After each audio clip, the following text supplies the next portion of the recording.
As robots become more and more part of our daily lives, a question arises. What code of ethics must these robots follow? This is particularly true of autonomous robots that are tasked with making their own decisions.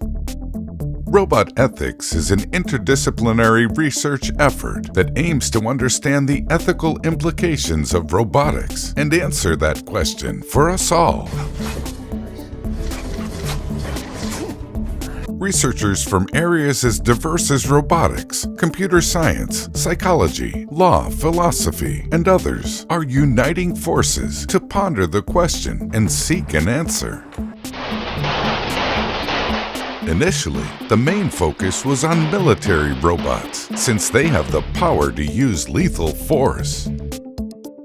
But since then, the area has expanded to all kinds of robots, especially all those that interact with humans. According to the International Federation of Robotics' 2017 World Robot Statistics, 2016 saw 74 robot units employed per 10,000 humans as the average global robot density in manufacturing industries. This was significantly higher than the 66 units per 10,000 average reported in 2015. This makes it ever more important that the ethics of how robots are used be clarified. One way to tackle the issue is with writer Isaac Asimov's 1942 Three Laws of Robotics. Although written for a work of fiction set in a time when robots could think for themselves, some people think these laws could eventually be applied to real-world robotics. They are as follows. A robot may not injure a human being or, through inaction, allow a human being to come to harm.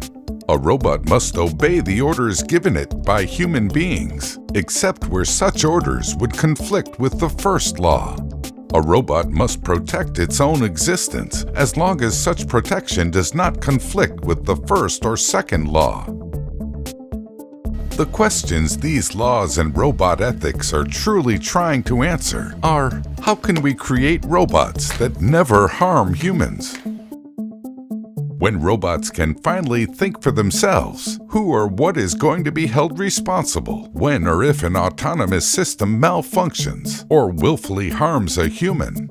Currently, researchers are following a trend that aims at promoting the design and implementation of artificial systems with embedded morally acceptable behavior. This is all good and well for service robots. They are designed to live peacefully among humans. But what do we do about lethal robots? How do we apply robot ethics to robots that are meant to harm and perhaps even kill humans? Author of Ethical Landscape of Robotics, Noel Shanke argues that the cognitive capabilities of robots do not match that of humans, and thus lethal robots are unethical as they may make mistakes more easily than humans. Indeed, Asimov's laws cannot be theoretically applied to robots that are designed to kill humans. There is also the theory that engineers and designers of robots must assume responsibility regarding the ethical consequences of their creations. In other words, engineers and designers of robots must be morally accountable for what they design and bring out into the world. If this is the case, then creators of lethal robots take responsibility for the harm those robots do. This is a tricky area to navigate, as military robots are a big industry and will continue to become more so.